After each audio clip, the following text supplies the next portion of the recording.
In Chapter 2, we talked about what prejudice is and the causes of prejudice. In Chapter 3, we'll talk about how we reduce prejudice, if that's achievable, and how it is important.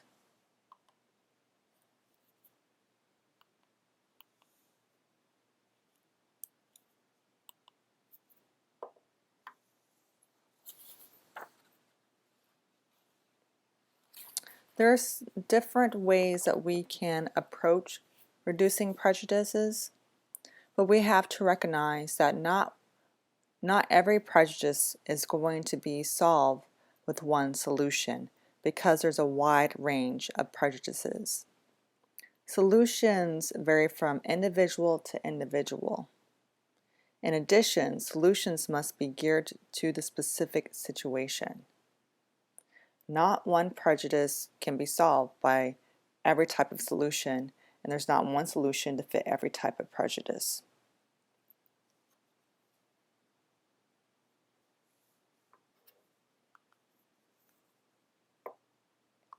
Now let's talk about persuasive communication as a strategy to reduce prejudice.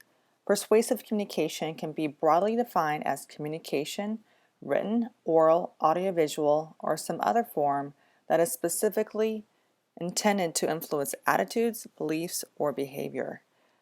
The defining characteristic of persuasive communication is its intent to persuade.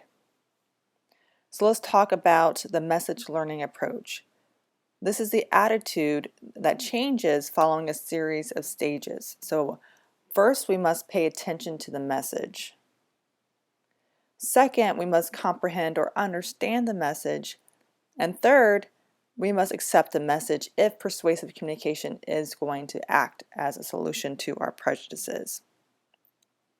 There are 4 factors that influence persuasion: source variables, message variables, medium or channel variables, and target variables.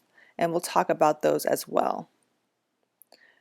For persuasive communication to work, first we have to understand that the message itself will incur some kind of rewards or incentives to outweigh our previous attitude. So what kind of things can we benefit from if we listen and accept this new message versus what we already believe?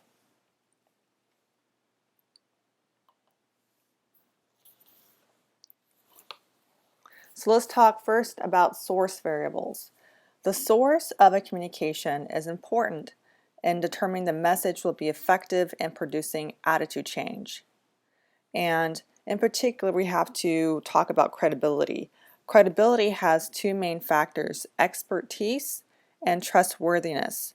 Expertise is the amount of knowledge that a communicator is assumed to possess. And trustworthiness is the perceived intention of the communicator to deceive. So, do they know what they know? And secondly, are they going to deceive us? Okay. There are strategies to enhance persuasion: discounting cues, sleeper effect, attractiveness, physical appearance, likability, and similarity. Highly credible sources are more persuasive immediately after the message presentation than a less credible source, but over time, the credibility gap weakens. This is the sleeper effect. It is the delayed effectiveness of a persuasive message from a non-credible source. In addition, people who receive a message from a low credibility source eventually forget where they heard it, and then they are influenced by the message content alone. So again, this means that we can think something is true although we believe the messenger, the source, is not credible. The magnitude of this effect deepens the strength of the discounting cue. In addition, attractiveness matters. Good looks can sometimes even overcome poor presentation style. Communicators can be similar to the audience, so likability is important, and shared attitudes, values, and similar backgrounds, and of course similar appearance, increases the persuasion ability of the source.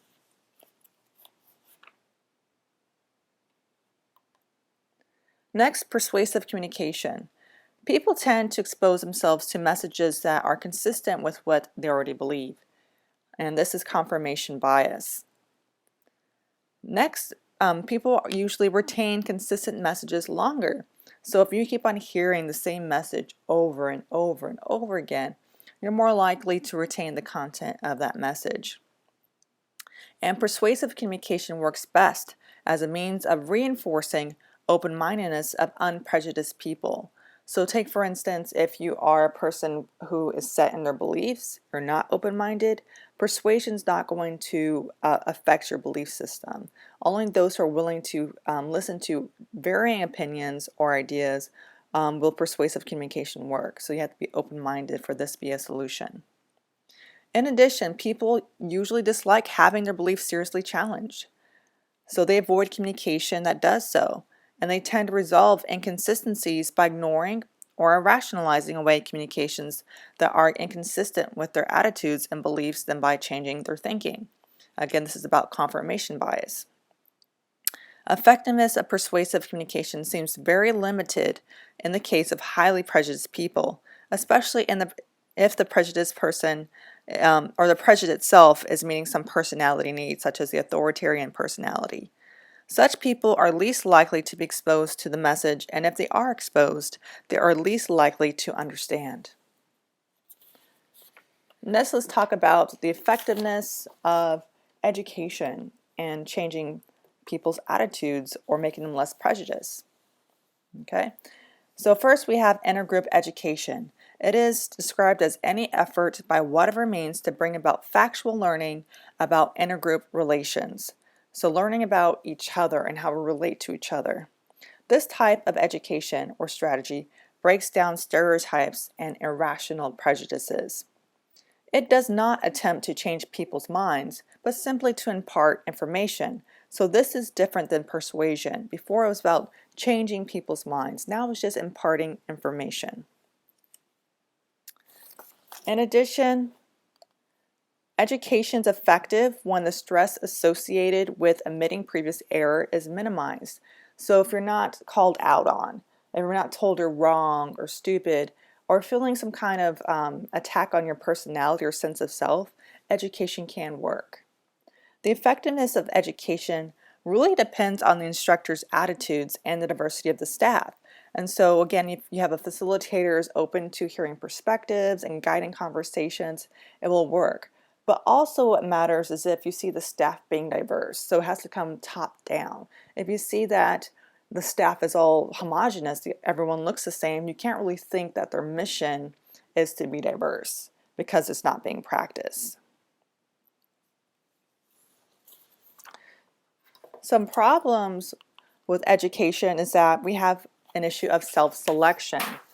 Students taking such courses on race or ethnicity or prejudice tend to be less prejudiced to begin with, unless the course is required. In addition, schools that tend to teach about intergroup relations tend to be more liberal and diverse, so people tend to be more open-minded. There are more courses about intergroup relations, so there is an environment that encourages people to talk about these issues.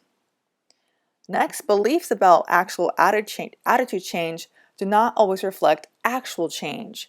And so people may think that they have changed their attitudes or talk about it in a way that they have been healed from their problems, but we don't really know deep down if this is the case. They just be more sophisticated in expressing whether they're prejudiced or not.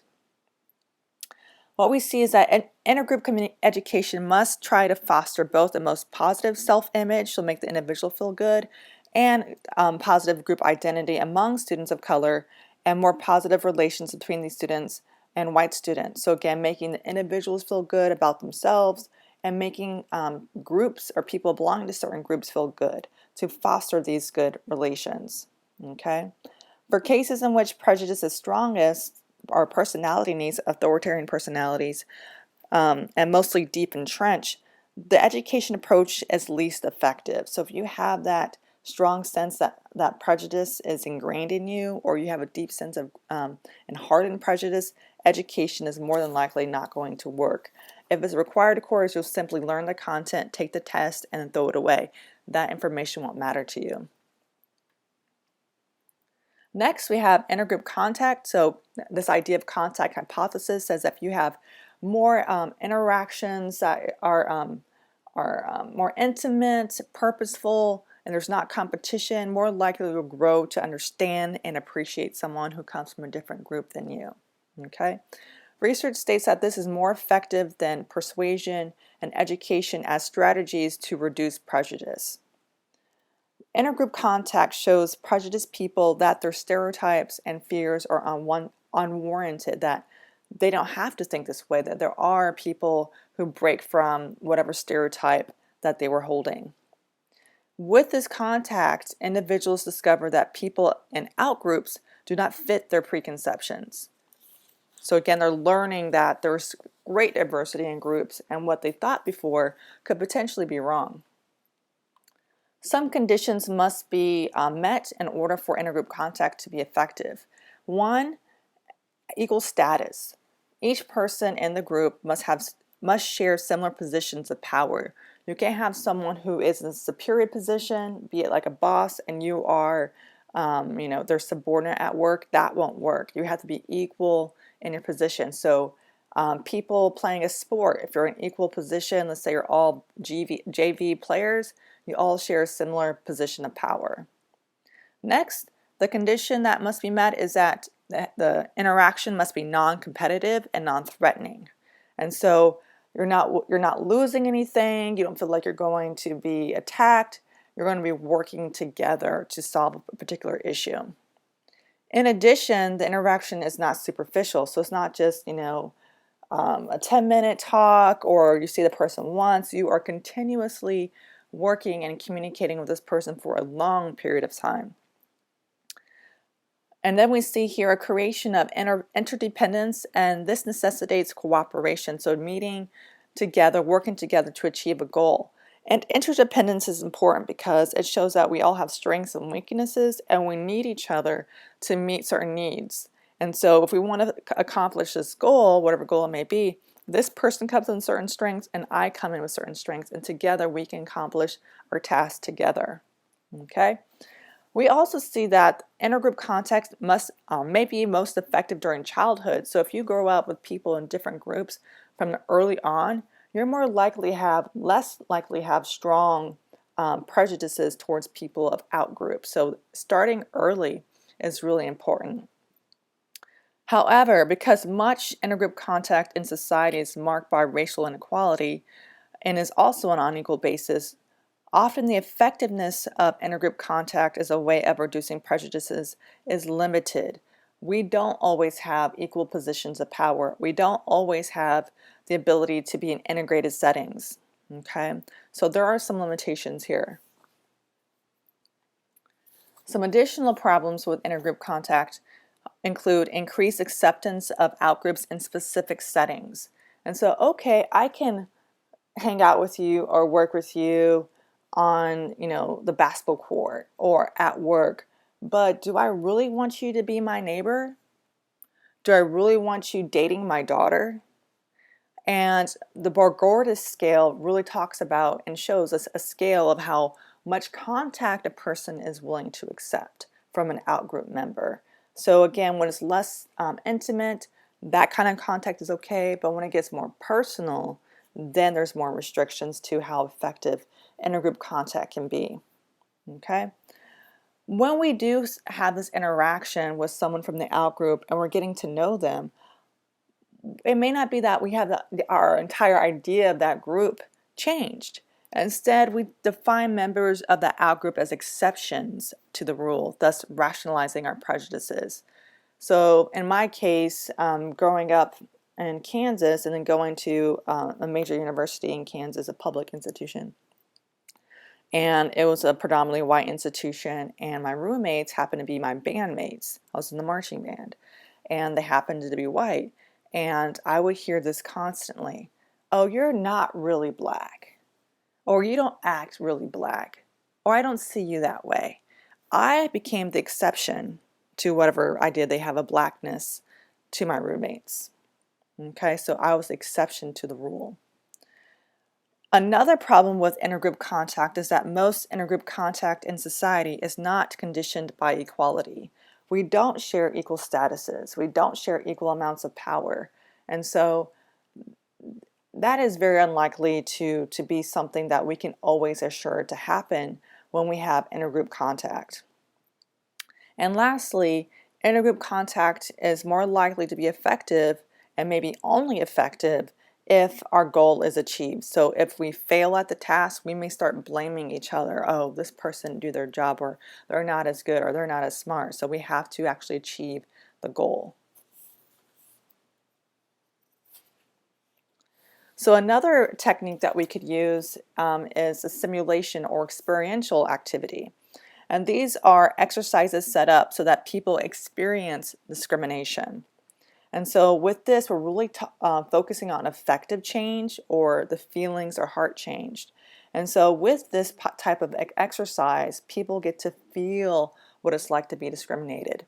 And this picture here shows you Jane Elliott's class with the blue-eyed, brown-eyed experiment.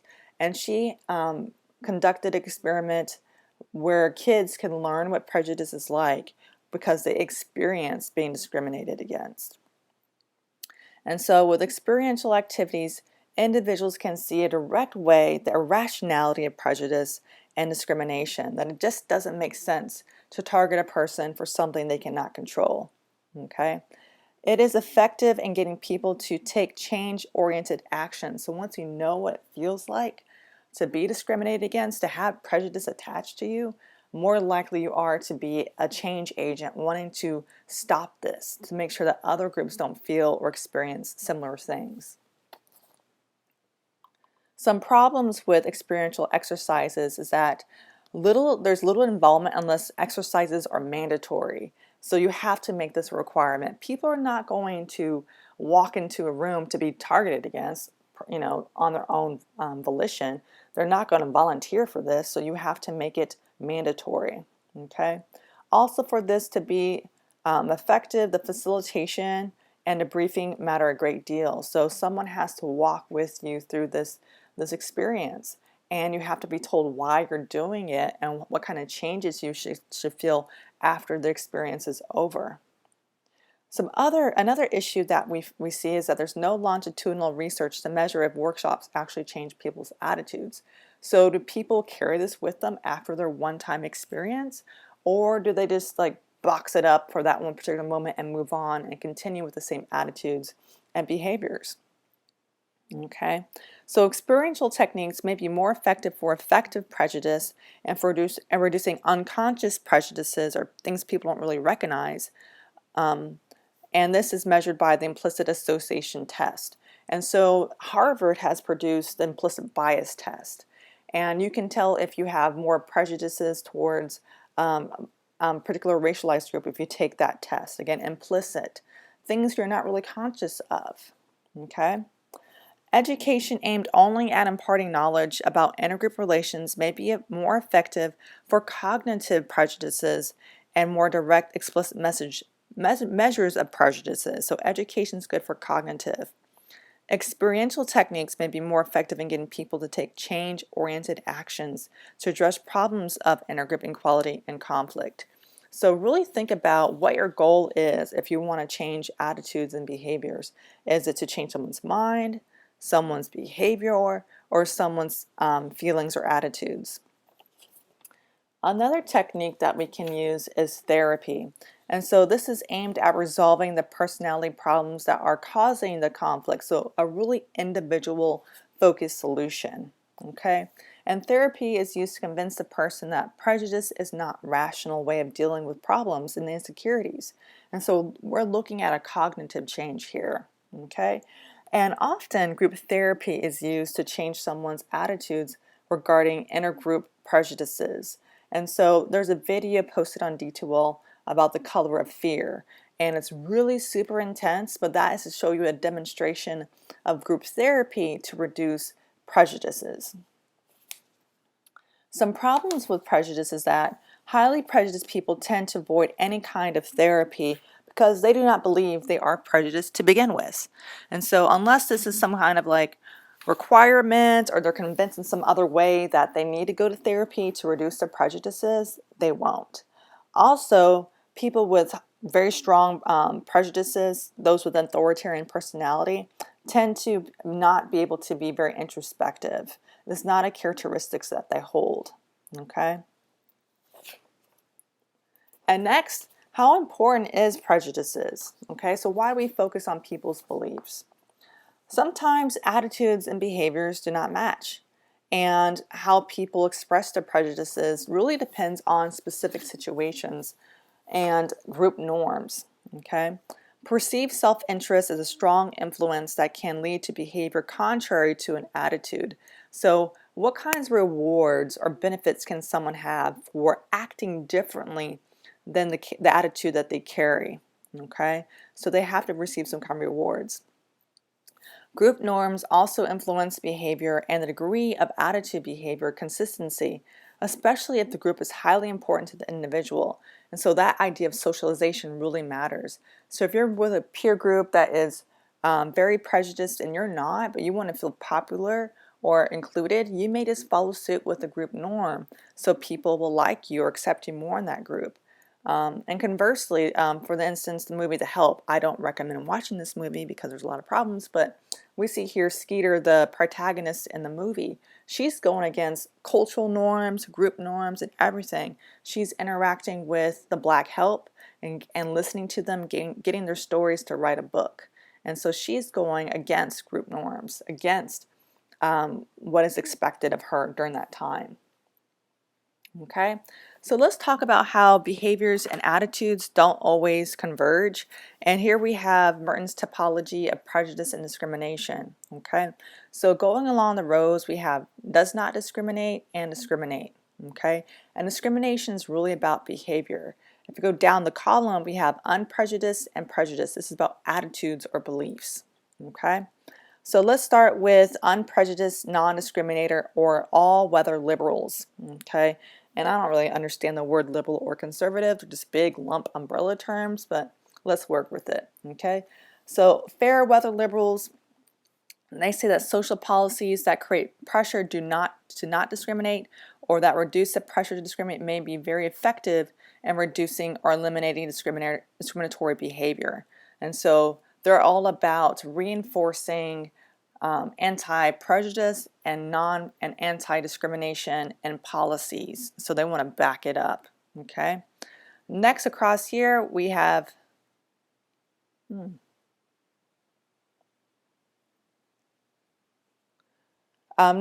first let's start with unprejudiced, non-discriminator, or all-weather liberals. And so their attitudes and their behaviors come together. They want to make sure that people are not discriminated against or prejudiced, so they will back up what they're doing with supporting policies or laws. Number two, with unprejudiced discriminator or fair weather liberal, they do not always support policies to put pressure on anti-discrimination or anti-prejudice laws. They may say or act in a good way in terms of not being racist, but they're not always backing that up by with their vote.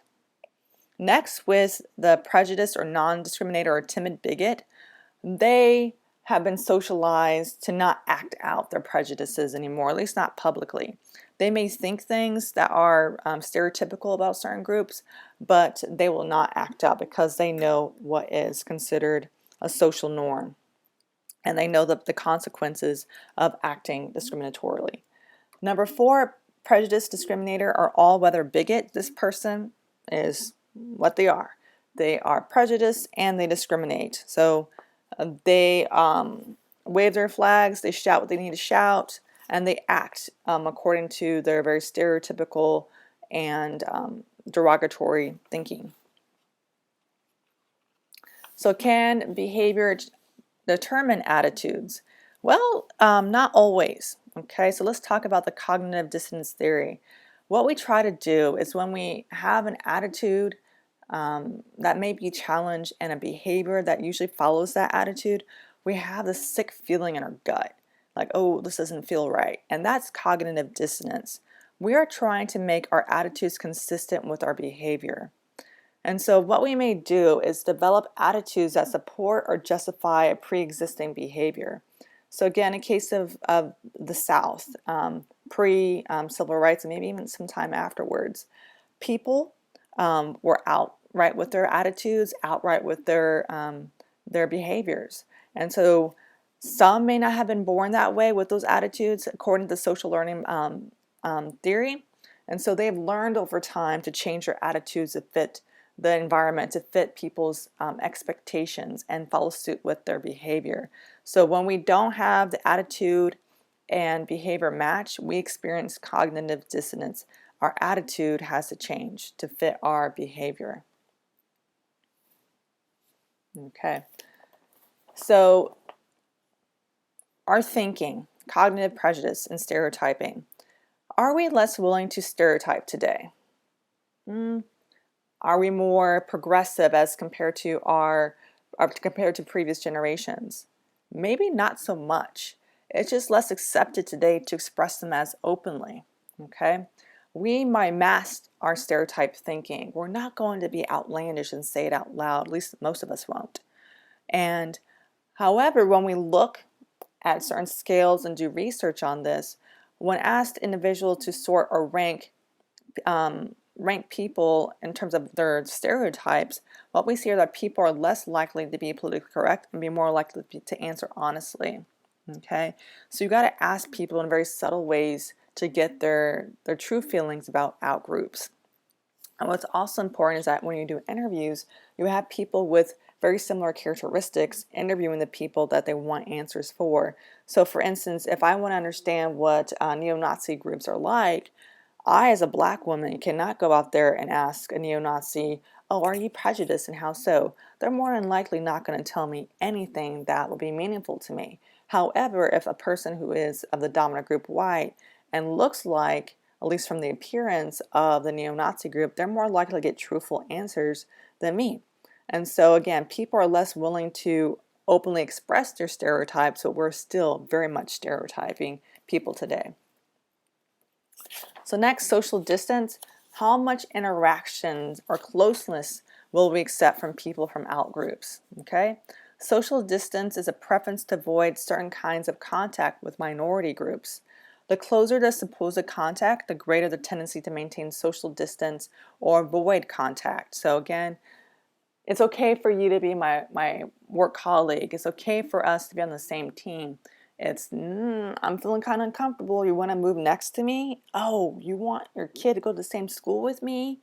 And your kid wants to date my kid? Oh, now we can't have that. So the more intimate or closer we get, the more uncomfortable and resistant people get from that kind of contact. And people are more likely to share their desirability for certain groups more openly, as I stated before, and in-depth interviewing. People are more likely to disclose things honestly versus surveys where we know which bubble to pick, and that's social desirability. Okay, hegemony. And again, this is about combating these dominant ideologies that are really there to control us and to divide us. Hegemony is defined as negative stereotypes that are so entrenched in society that even minority groups define with them and accept them for themselves. Okay, so again, the hegemony accept majority group stereotypes about other groups, especially minority groups. So again, the dominant group creates these ideologies. Minority groups can internalize them, accept them, and define themselves as that. But again, what this does is that it produces conflict, competition, and fear. So the minority group believes these things and they're fearful of that group or sees that other group as a competition or threat. And then the minority group internalize them and they have a low sense of self. They don't believe good things about them and tend to believe the stereotypes about themselves. So today we have different forms of racism. It's not as openly blatant in some instances as it was in previous generations. Now it's more subtle. And what we see here is that we have a rejection of stereotypes and blatant discrimination, at least expressed openly. What we see here is opposition to any social policy that would enable minorities to escape their disadvantaged position in American society. So this is a fair liberal kind of argument, is that, yeah, we don't want to stereotype you anymore, but we're not going to support any policies to make it easier for you or to give you a fair chance. You just got to pull yourself up by your bootstraps. And so we see these kinds of arguments, especially with colorblind racism, that racism doesn't matter anymore. Everyone has an equal chance to succeed, and that the past is the past. If we still simply stop talking about race, these problems will disappear. Well, we know that's not the case. Okay, so symbolic racism is learned in childhood socialization. Minorities receive unfair advantages, which violates American norms and individual and self-reliance. So with this idea of that minorities receive unfair advantages, goes with the idea of affirmative action, that we see unqualified, unmerited people winning scholarships, and there's all these scholarships for minorities versus white candidates, and that all people of color are getting all the jobs versus an unqualified minority candidate. And that is simply untrue.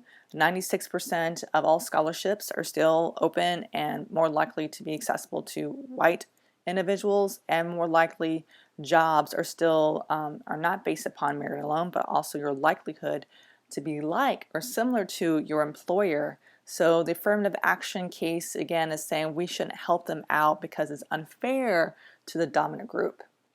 Symbolic racism or colorblind racism denies the presence of racial inequality in society. It's stating that equal opportunity exists for everyone, and that simply minorities are at fault for their own disadvantages, that their culture is broken, that their families are broken, that they're not trying hard, that they're not valuing education. So again, blaming the group that needs the most help or is trying to make a way for themselves. Okay. A majority of white Americans today believe that blacks have equal or greater chances to get ahead in life compared to whites. And that's what we're seeing right now with the rise of, this alt-right or outlandish kind of like white supremacy. We see that right now. They feel like they have not had opportunity to rise up, and now people of color have taken that all away from them. There's some kind of zero-sum game. If that one person or some folks in a particular group are making it, then it's at a disadvantage for all of this particular racialized group. Okay? What makes modern racism new is that this inaccurate belief that equal opportunity exists and that minorities are at fault for their own disadvantages is combined with attitudes that reject explicit racial attitudes. So it's saying, oh, I'm not racist, I'm not prejudiced, but we're not going to help you out, but we're not going to give you support, but pick yourself up by your own bootstraps. Not racist, but. If you have to say that phrase, you better think about it again if you're racist or not. Okay, so with symbolic racism, and more about this, we see that whites and minorities view discrimination differently. So we're just not seeing things the same way. We have different languages. Whites tend to view racism and discrimination as individual acts of deliberate or intentional discrimination. And they may believe that individual acts are uncommon. Like these are things that happened in the past. And when people do this today, it's because they have some kind of individual problem, maybe a mental illness, or they're just extremely racist, but real racism has died down compared to what happened in the 50s and 60s. Minorities tend to see racism as institutionalized system of unequal opportunity, so more systematic inequality. Okay. In addition, minorities may believe that individual acts are fairly common, be it overt racism, discrimination, killings, or it could be microaggressions. Okay, they think that this racism or disadvantages are still very prevalent today. So let's look at this cartoon. It demonstrates colorblind racism. So we see here a person with light skin, a person with dark skin. Let's say one is a white American and one's African American. And the first one, the light-skinned person, is climbing on the back of the African American and saying, "This is for your own good." And the person of color is chained up and he's arguing, "No, it's not." So there is some resistance even from the beginning. So he's falling to his knees, and the light-skinned person is climbing up on his back to get to this platform that's higher than him. And he's still resisting and saying, "Get off, get off of me." And then in the lower row, we see that his chains are finally broken from his legs. He's like, "Oh, finally." enough's enough, I'm going to get up. And the person's comfortably on their platform and says to him, in this colorblind post-racial society, I'm real sorry about being racist before. I know better now. So again, recognizing stereotypes are there, recognizing that racism is a problem, but not recognizing that they have been privileged from their past to get to stay in the position they are in now. And so the person of color says, swell, give me a hand, will ya? And the white person says, of course not. That'll be reverse racism or attacks against potential white equality. And he says, well, look, if I got here by myself, why can't you? And so again, blaming the person of color for not having the same position or ability to have resources as this person did by the history history of privileges that have been accumulated by climbing on the backs of people of color. Okay, so what we see here with colorblind racism is that race simply should not matter. I do not see color. And then there's a belief in equal opportunity that provides a sense of diminished responsibility for racial inequality. You say, well, I didn't do it, or my family never owned slaves, or somehow my individual actions do not affect your current circumstances. Okay. Also, colorblind racism occurs when people do not acknowledge privilege. Well, I got up here by myself. You should do the same. Instead of the history and current realities that systems have been created to make sure certain people have advantages and continue to hold those advantages versus others. And colorblind racism perpetuates inequality by doing nothing to change it. So I'm not racist in my mind, but I am in my actions, because silence is a choice.